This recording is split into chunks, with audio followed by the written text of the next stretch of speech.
बिस्मिल्लाहिर्रहमानिर्रहीम। अस्सलाम वालेकुम वरहमतुल्लाहि वबरकातुहू। काबिल एहतराम व्यूअर्स, मेरी दिल से दुआ है कि अल्लाह ताला हम सब की उम्र में, रिज़्क़ में बेबहा बरकतें रखे और हमारी औलादों को हमारी आँखों की ठंडक बना दे। और जितने मुसलमान अब तक दुनिया से रुखसत हो चुके हैं, अल्लाह ताला सब की मग़फ़िरत फ़रमाए और अपनी जवारे रहमत में ख़ास जगह अता फ़रमाए। आमीन या अरहमुर राहिमीन। तो डियर यूट्यूब फैमिली, यहाँ पर मटन की जो कढ़ाई है उसको मैं बहुत इजी वे में आपसे शेयर करूँगी। तो बिस्मिल्लाहिर्रहमानिर्रहीम। सबसे पहले हम कुकर में 2 मीडियम साइज़ के प्याज को मैंने चॉप किया है और इसी के साथ स्लाइस फॉर्म में रख लीजिए या बारीक चॉप कर लें, it's fully up to you. इसमें 2-3 चम्मच मैंने ऑयल डाल के तो इसको ट्रांसपेरेंट करना है।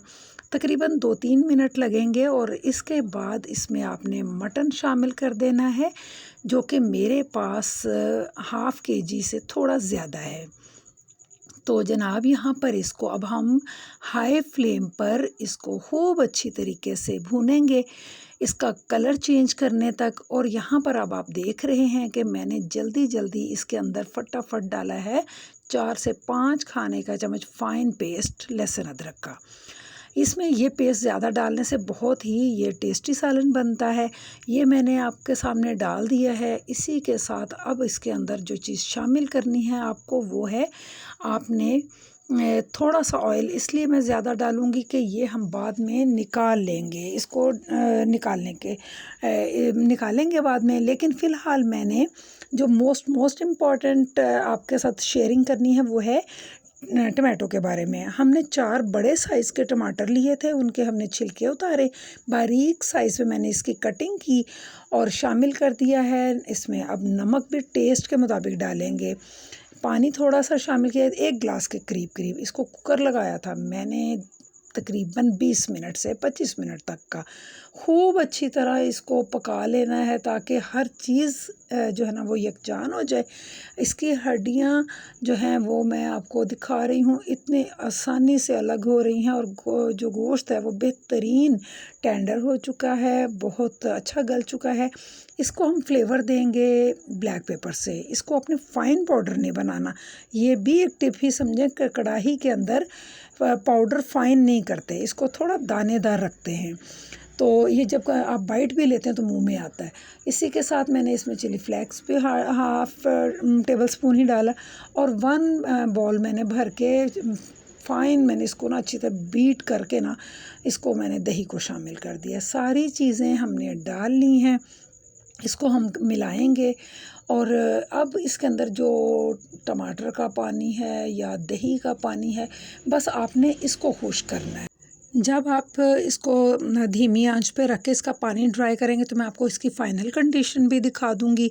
इसको आराम से 15 मिनट आपने रख देना है एक साइड पे और इतनी देर में आपने फुलके उतार लेने हैं। यहाँ देखिए माशाल्लाह ऑयल आपको कितना ज़्यादा नज़र आ रहा है और इसकी जो खुशबू, इसकी शक्ल, ये सारी चीज़ें जो है ना वो इतनी अच्छी लग रही थी। और इतने हल्के फुल्के मसालों के साथ ये कढ़ाई रेडी हो जाती है। यहाँ पर देखें कि मैंने गार्निश के लिए किन किन चीज़ों का इस्तेमाल किया है। डेफ़िनेटली कि दही जो है ना वो जब दानेदार हो जाती है तो इसके बाद इस सालन की ना एक अलग ही लुक होती है। तो हमने आज इस पे धनिया और अदरक है और सब्ज़ मिर्चें हैं, इनके साथ इसको गार्निश किया है। और फुल्के के साथ मैं अब इसको आपको दिखाती हूँ कि ये कितना ज़्यादा अच्छा सा गल चुका है। कढ़ाई हो या कोई भी सालन हो, गोश्त जब तक अच्छे से नहीं गलता तो खाने का मज़ा अधूरा रह जाता है। तो इसलिए हमें श्योर करना चाहिए, मेक श्योर कर लेना चाहिए कि ये चीज़ गलावट में कोई कॉम्प्रोमाइज़ नहीं करेंगे हम। तो इसके साथ आप जब कटी हुई ये अदरक और सब्ज़ मिर्च लेते हैं ना तो इसका मज़ा जो है ना वो आपके बाइट का वो दुबाला हो जाता है। मैं अब इसको टेस्ट करूँगी और इसके बाद अब्दुल्ला ताहिर इसको टेस्ट करेंगे। और मैं इसके साथ बहुत ज़रूरी समझती हूँ कि मैं अपने उन तमाम व्यूअर्स का जो मुझे कमेंट्स कर रहे हैं और मेरे लिए हर तरह के कमेंट्स आते हैं, मैं समझती हूँ कि मुझे फिर भी खुशी होती है कि लोग अगर कमेंट्स देते हैं तो डेफ़िनेटली वो वीडियो देखते हैं और फिर उसके बारे में अपनी कोई राय कायम करते हैं। हाँ, ये कोई बहुत बड़ा कमाल नहीं है कि हमारे लिए सिर्फ अच्छे अच्छे कमेंट्स ही किए जाएं। कमेंट्स करने वालों को मुकम्मल आज़ादी है, वो अपनी राय दे सकते हैं।